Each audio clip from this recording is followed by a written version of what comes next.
कोलकाता येथील महिला डॉक्टर अत्याचार प्रकरणावरून घेऊन संपूर्ण देशभरामध्ये डॉक्टरांचं आंदोलन सुरू असून गोंदियातील डॉक्टरांनी नुक्कड नाटिकेच्या माध्यमातून या अत्याचाराला वाचा फोडण्याचा प्रयत्न केला।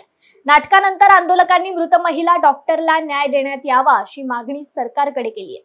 हा जो नाट्य प्रकार केलेला आहे इथे आम्ही त्यांनी एकच संदेश द्यायचा आहे की मुली म्हणजे फक्त डॉक्टरच मुली नाही, प्रत्येक फील्डमध्ये जे मुलगी बाहेर निघते घराच्या तिच्या सगळ्याच्या मनामध्ये एकच भीती भरली आहे या प्रकरणानंतर की आम्ही मुली जेव्हा बाहेर निघतो तेव्हा आम्हाला काय सेफ्टी आहे। इथे जसं आम्हाला दाखवलं गेलं आहे की सेफ्टी प्रकार म्हणजे आम्हाला सेफ्टी नाही आहे करून सगळीकडेच असं सेफ्टीचा इश्यू आहे। आम्हाला आता आमचे पण घरचे आईवडील आम्हाला बघतात, आम्ही दूर राहून ड्युटी करत असतो। आता पुढे चलून मेडिकल फील्डमध्ये पण हा इश्यू तयार होऊ शकतो की आम्ही आमच्या मुलांना मेडिकल फील्डमध्ये टाकावं की नाही। मग आम्हाला भीती न करता आम्हाला पेशंटला ट्रीटमेंट द्यायची आहे तर त्याच्यासाठी आम्हाला हे सगळं करावं लागत आहे। हे सगळ्यांनी बघावं आणि सगळ्यांनी ह्याच्यावर काहीतरी कार्यवाही करावं। म्हणजे फक्त घरी बसून बघण्यापेक्षा बाहेर निघावं। हे फक्त डॉक्टरांचीच लढाई नाही आहे, सगळं जनता करू शकतात, याच्यामध्ये काहीतरी आम्हाला साथ देऊ शकतात।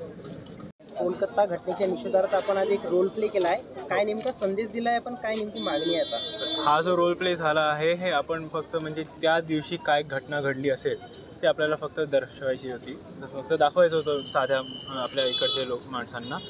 आम्ही याच्यावरती अवेअरनेस आणण्याचा प्रयत्न करत आहोत की आमची जी एक डॉक्टर आमची जी साथी होती जी आर्जेकर मेडिकल कॉलेजमध्ये जिच्यासोबत खूप निर्गुण प्रकाराने जे हादसा घडली आहे त्याच्याबद्दल आम्हाला फक्त ते दाखवायचं होतं की एक्झॅक्टली कसं झालं असू शकतं। तर आम्ही आता हे एक छोट्याशा स्किटनी तसं दाखवलं आहे।